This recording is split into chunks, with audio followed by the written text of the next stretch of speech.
Ngayon naman, panoorin natin ang kapihan ng Women's Health na naganap sa Quezon City Sports Club noong February sa special feature.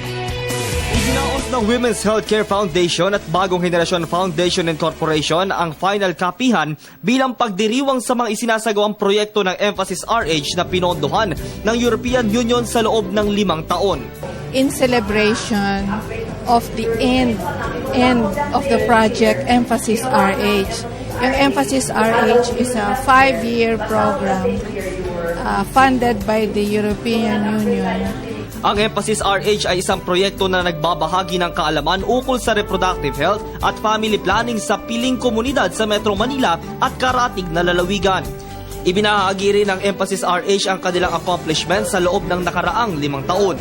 Kasi ang ginawa namin, nilapitan namin isa-isa ang mga pinunong barangay.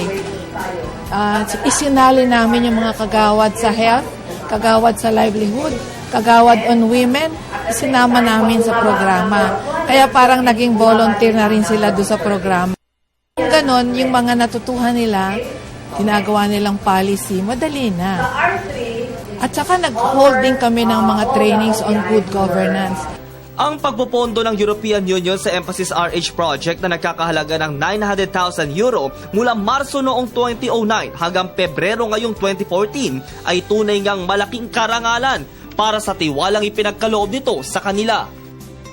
Ang pinaka magandang nangyari dito ay, one, pinakita natin na ang isang NGO kasi naman, hindi ba, mukhang kumisan sumasama ang pangalang NGO, no?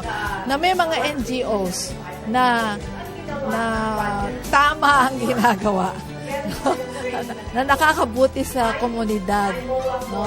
Pero ang isang napakagandang pangyayari dito ay kung sama-sama tayo talaga, ang mga stakeholders ang sinasabi, community constituents, community LGOs, officials, at saka mga common tao, pagsama-sama tayo, marami tayong magagawa. Na napaka-importante ng reproductive health sa ating paraan para sa poverty alleviation. Marami tayong matututuhan tungkol sa reproductive health that will strengthen our family life. Pinangunahan ni Health Assistant Secretary Pauline Jean B. Rosel Ubial ang pagbibigay ng inspirational message sa final kapihan. Inilahad niya ang kontribusyon ng pamahalaan sa Emphasis RH. Yung ating main contribution sa gantong project is actually accepting referrals from the community. Yung mga kailangan ma-provide ng services, kunyari mga anak, magpapalaygate, yung kunyari nag-screening sila sa breast examination and cervical screening. So yung mga nakita nilang mga may problema doon sa ating mga government hospitals. Isang importanteng mensahe din ang nais niyang iparating sa mga manonood.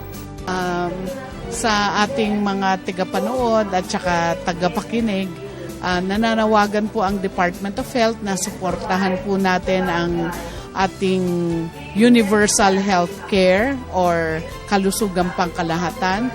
Ito po ay programa ng ating Pangulo, President Benigno Simeon Aquino, with our Health Secretary Enrique T. Ona, na mapaganda ang serbisyong pangkalusugan sa Pilipinas at mabigyan ng PhilHealth or sabihin na natin social insurance coverage ang lahat ng Pilipino.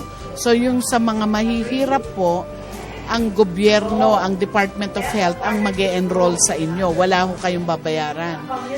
Kaya lang ang WD ang naglilista kung sino yung mga mahihirap. And sa mga iba naman na may trabaho, ina-encourage po namin kayo mag-enroll po kayo sa PhilHealth through the individually paying membership. So para lalo nating mapaganda ang serbisyong pangkalusugan sa Pilipinas. samahan. Samantala, gaya ng isang Emphasis 19 na RH. anyos na lalaki mula Baseco, lungsod ng Maynila ang patuloy na tumatangkilik at humihikayat sa ibang kabataan na makiisa sa Emphasis RH. Ang message ko sa mga kapwa ko kabataan is sana maging tangkilikin din nila yung mga ganitong organization dahil una at higit sa lahat, malaki ang maitutulong neto. Hindi lang sa pang sarili mong kagustuhan, kundi para sa ating komunidad. Kasi sabi nga na minsan ang kabataan ay ang pag-asa ng ating bayan. Kaya kung sa patuloy tayong sasama sa mga ganito o sa pagiging bilang isang kabataan na tangkilik tayo sumama sa mga ganito, tayong matututunan at kung ano yung magiging cause ng mga ganitong pangyayari na kung saan hindi lang natin ipapaalam sa ating kaibigan, sa ating mga kapatid or kamag-anak, kundi may ipapaalam natin to sa buong mundo na kung saan bilang isang kabataan may alam ka at alam mo kung paano mabuhay bilang isang kabataan na mayroon isang spiritual, mayroong isang damdamin na nagbibigay pahayag na kung saan makakatulong para sa iyo bilang isang kabataan, makakatulong at makakaiwas sa maagang pag-aasawa, maagang pamilya, ganon. So, doon, minsan may ibababa din natin ang lubos na populasyon ng mga early pregnancy. Yun yung mensahe ko sa kabataan na tangkilikin nila yung mga ganitong samahan gaya ng Emphasis RH. Para maging parte ng proyektong ito, naniniwala siya sa kataga mula sa isang afternoon show, you don't need to be perfect, you just need to be true. Good morning, boss. Ako, si Julius Disambron, Telebisyon ng Bayan.